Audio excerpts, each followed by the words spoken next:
दोस्तों 5th century BC के Greek philosopher एनाक्सागोरस का मानना था कि पृथ्वी पर लाइफ यूनिक नहीं है।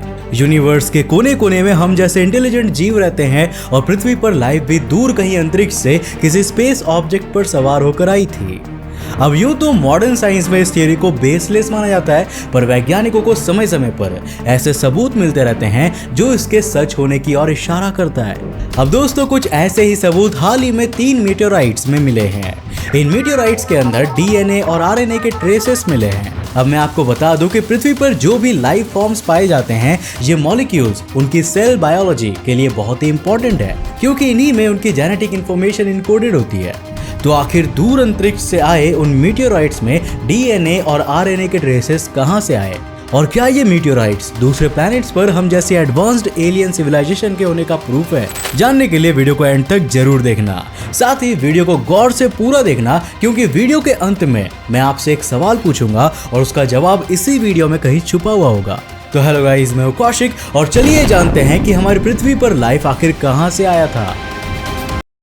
दोस्तों सबसे पहले तो हमें ये जान लेना चाहिए कि आखिर ये 3 मीटेओराइट्स जिनमें DNA और RNA के ट्रेसेस मिले हैं वो कौन से हैं और वो कहां पर मिले हैं। अब इनमें से पहला मीटेओराइट है लेक मुरे मीटेओराइट, जो अमेरिका के ओक्लाहोमा की क्रेटर काउंटी में मिला था।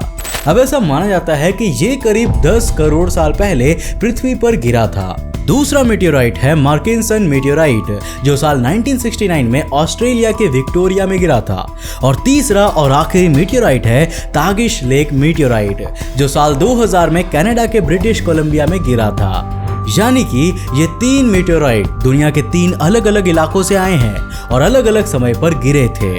पर हाल ही में की गई रिसर्च में इन तीनों ही मीटेओराइट्स में DNA और RNA के बिल्डिंग ब्लॉक्स माने जाने वाले मॉलिक्यूल्स के ट्रेसेस मिले हैं।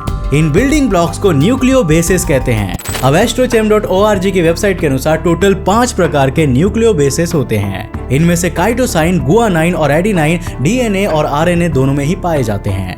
थाइमाइन सिर्फ DNA में होता है और यूरासिल सिर्फ RNA में। अब ऐसा नहीं है कि ये न्यूक्लियोबेसेस हमें स्पेस से आए रॉक्स में पहली बार देखने को मिल रहे हैं, बल्कि ये ट्रेसेस हमें कई मीटेओराइट्स पर पहले भी देखने को मिले थे। पर ऐसा पहली बार हो रहा है कि जब सभी 5 न्यूक्लियोबेसेस हमें किन्हीं एक ही मीटेओराइट्स पर मिले हो।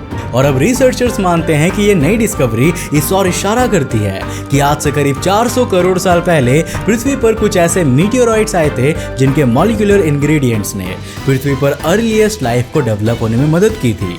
हालांकि सभी इस थियोरी से वास्ता नहीं रखते।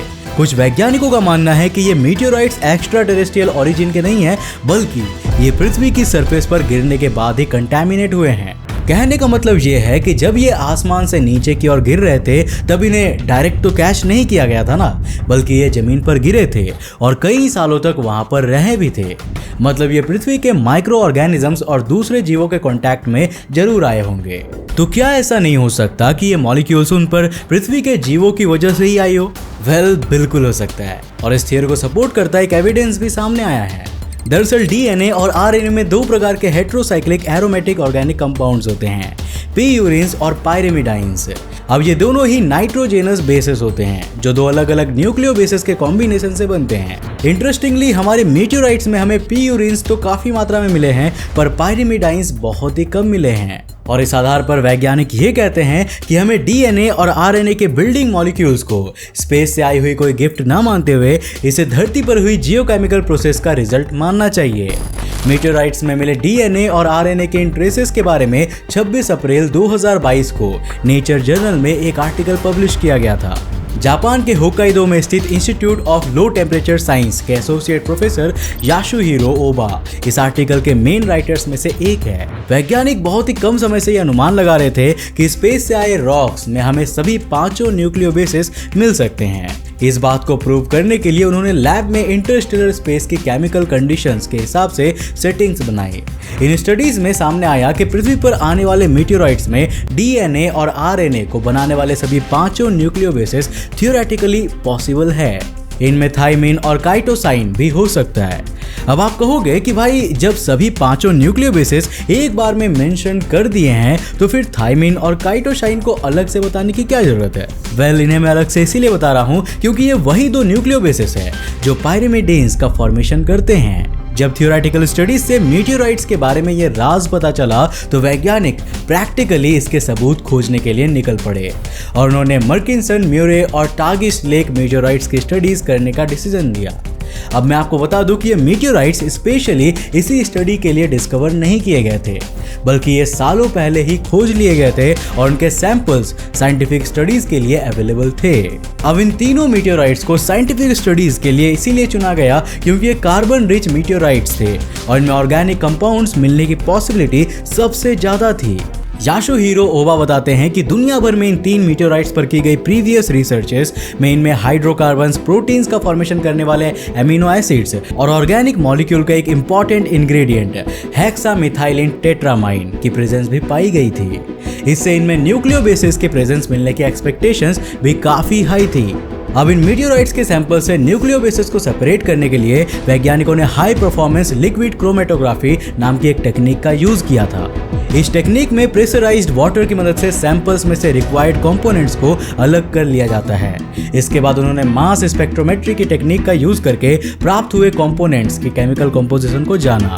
जब एक सैंपल में एक से ज्यादा मॉलिक्यूल्स होते हैं तो उनके एग्जैक्ट मॉलिक्यूलर वेट को कैलकुलेट करने के लिए हम मास स्पेक्ट्रोमेट्री टेक्निक का यूज करते हैं। अब इस टेक्निक की खासियत यह है कि अगर एक सैंपल में कोई मॉलिक्यूल 1 लाख करोड़ पार्ट्स में से 10-15 पार्ट्स में भी हो तो भी हम उसकी एग्जिस्टेंस को ट्रेस कर सकते हैं। इस एनालिसिस से सामने आया कि इन तीनों ही मीटियोराइट्स में एडेनाइन और गुआनाइन मौजूद था। मर्किंसन मीटियोराइट में यूरासिल की प्रेजेंस थी तो बाकी के दोनों मीटियोराइट्स में यूरासिल अपने आइसोमेरिक फॉर्म में था। आइसोमर वो होता है जिसमें एक कंपाउंड की तरह ही सेम नंबर और टाइप के एटम्स हो लेकिन उनके स्पाशियल अरेंजमेंट डिफरेंट हो। मर्किंसन और टैगिस लेक मीटियोराइट्स में थाइमाइन की प्रेजेंस मिली और म्यूरा लेक मीटियोराइट में इसका आइसोमर मिला। लेकिन सबसे इंटरेस्टिंग बात तो काइटोसाइन का मिलना था। ये एक नहीं बल्कि तीनों ही मीटियोराइट्स में मौजूद था। काइटोसाइन बहुत ही अनस्टेबल होता है और वाटर से रिएक्ट भी कर लेता है, इसीलिए इसकी प्रेजेंस काफी सरप्राइजिंग थी। रिसर्चर्स की टीम इसी बात पर कंफ्यूज थी कि ये न्यूक्लियोबेसिस आखिर आए कहां से थे। क्या इनका ओरिजिन एक्स्ट्रा टेरेस्ट्रियल था या फिर ये पृथ्वी के सरफेस के कांटेक्ट में आने के बाद ही इन मीटियोराइट्स में आए थे। इस सवाल का जवाब खोजने के लिए रिसर्च टीम ने कई अलग अलग एक्सपेरिमेंट्स का सहारा लिया, लेकिन किसी भी एक्सपेरिमेंट से वो इसका एग्जैक्ट आंसर नहीं खोज पाए। अब मैं आपकी जानकारी के लिए बता दूं कि उनके पास मर्किंसन मीटियोराइट के नीचे मिली सॉइल के सैंपल्स भी थे जो उसी समय कलेक्ट किए गए थे जब इस मीटियोराइट को खोजा जा रहा था। और जब उस सॉइल की टेस्टिंग की गई तो वहां भी वैज्ञानिकों को वही 5 न्यूक्लियोबेसिस मिले जो उन्हें मर्किंसन और बाकी के 2 मीटियोराइट्स में मिले थे। पर यहाँ ग्लिच ये था कि मीटियोराइट के कंपैरिजन में अगर सॉइल की बात करें तो सॉइल में इनका डिस्ट्रीब्यूशन और कॉम्पोजिशन काफी डिफरेंट थी। अब अगर ये दोनों ही चीजें एक ही जगह पर एक ही एनवायरनमेंट में और सिमिलर क्लाइमेटिक कंडीशंस में मौजूद थे तो जाहिर सी बात है कि इनमें डीएनए और आरएनए के बिल्डिंग मटेरियल्स का डिस्ट्रीब्यूशन भी लगभग एक सा ही होना चाहिए। याशुहिरो ओबा ने बताया कि मर्किंसन मीटियोराइट में इन न्यूक्लियोबेसिस के ऐसे भी कुछ आइसोमर मिले हैं जो पृथ्वी पर बहुत ही कम पाए जाते हैं और जो सॉइल सैंपल्स में भी एब्सेंट थे। मीटियोराइट और सॉइल सैंपल्स में मिली इसी डाइवर्सिटी के आधार पर कहा जा सकता है कि मीटियोराइट में मौजूद कंपाउंड्स स्पेस में ही बने थे। मतलब ये इस बात पर मोहर लगाती है कि पृथ्वी पर अर्ली लाइफ के लिए जेनेटिक प्रॉपर्टीज किसी दूसरे ग्रह से ही आई थी। हालांकि जब तक इस विषय पर डीप स्टडी नहीं होती तब तक हम 100% कंफर्मेशन के साथ कुछ भी नहीं कह सकते। मीटियोराइट्स हमारे लिए दूर अंतरिक्ष से आई हुई स्पेस गिफ्ट्स होते हैं जो हमें हमारे यूनिवर्स के बारे में काफी कुछ जानने का मौका देते हैं। अब क्या पता हमारे आसपास के स्टार सिस्टम में किसी प्लैनेट पर हम जैसे ही इंटेलिजेंट जीव रह रहे हो और पृथ्वी पर लाइफ भी उन्हीं के कारण पॉसिबल हो पाई हो। वैसे आप इसके बारे में क्या सोचते हैं? क्या लाइफ का ओरिजिनेशन हमारे इस पृथ्वी पर ही हुई थी या फिर ये बाहर कहीं और से आया था? अपनी राय नीचे कमेंट में देना मत भूलना। साथ ही जाने से पहले मेरे इस सवाल का जवाब देते जाना। मुझे ये बताओ कि वीडियो में बताए गए तीनों मीटियोराइट्स में से कौन सा सबसे पहले पृथ्वी पर गिरा था? मर्किंसन, म्यूरे या टैगिस लेक मीटियोराइट? देखते हैं किसने कितने ध्यान से इस वीडियो को देखा है। नीचे कमेंट में अपने अपने जवाब लिखना मत भूलना। तो आज के लिए इतना ही। मुझे उम्मीद है दोस्तों कि आज की इस वीडियो से आपने काफी कुछ नया सीखा होगा। अगर सीखा तो इस वीडियो को लाइक करने के साथ साथ अपने फ्रेंड्स और साथ जरूर शेयर करना। अगर आप नए हो इस चैनल पर ऐसे इंटरेस्टिंग वीडियोस देखना चाहते हो तो इस चैनल को सब्सक्राइब करने के साथ साथ नोटिफिकेशन बेल को ऑन कर देना ताकि आप देख सको हमारे वीडियो सबसे पहले। तब तक के लिए बाय, जय हिंद।